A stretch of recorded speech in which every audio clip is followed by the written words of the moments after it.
Okay. Pinadu, Daniela, là. 1, 2, 3, 4.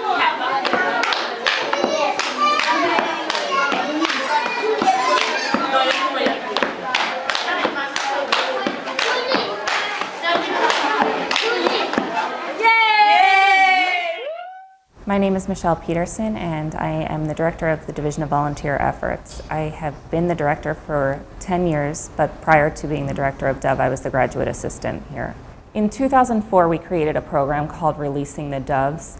The Haiti trip started in 2007 after a trip that I had taken with my husband to establish a relationship with an orphanage in Haiti where he had lived. And when I got back, I realized that we do have to go back to Haiti and we do have to bring our students because this is where the most severe need is.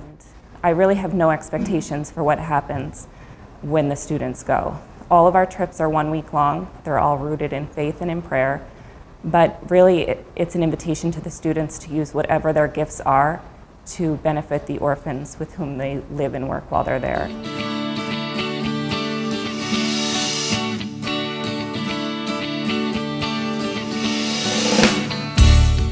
A moment that I cherished from my trip would be I met these two twins, Solen and Solange, and even through all their trials and like their hardships they had growing up, they still had a smile on their face. They were the happiest kids ever. And I just take that experience just to always look on the bright side and just stay positive no matter what.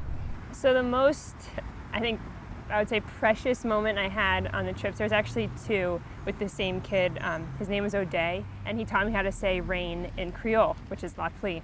And then I was trying to teach him, he was the youngest at the time, so I was trying to teach him how to say rain in English, and he would say la pluie, and I say en anglais, like in English, rain. And I was holding him up right near my face, and he would go, Wayne. He couldn't pronounce the R, and it was like the cutest thing ever, and he would just stare at my mouth and go, Wayne.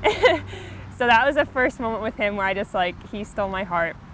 And then actually this past trip, we were walking together and I was playing with him, and then I picked him up and he put his hat on my shoulder and he called me Mom. And I started tearing up right away. I could tear up right now just thinking about it, but so my most precious moments were with O'Day. The reason why I apply every year and the reason why I'm in social work and wanting to serve people the rest of my life is that I felt that anger, and now I need to use that energy to push me forward. So I hope that I'll be able to, I don't want to say save the world, but save worlds. So save somebody's world at some point and help one person's world, because if I can do that, then I really have saved the world. Learning from service is a way to learn about yourself and to learn about the world in a way you cannot do in an academic classroom. It's about learning how people interact with one another and how we are responsible for one another. I think each student who graduates from Seton Hall should have some sort of experience with service learning, because our mission really embodies the Christian spirit of giving oneself to those in need.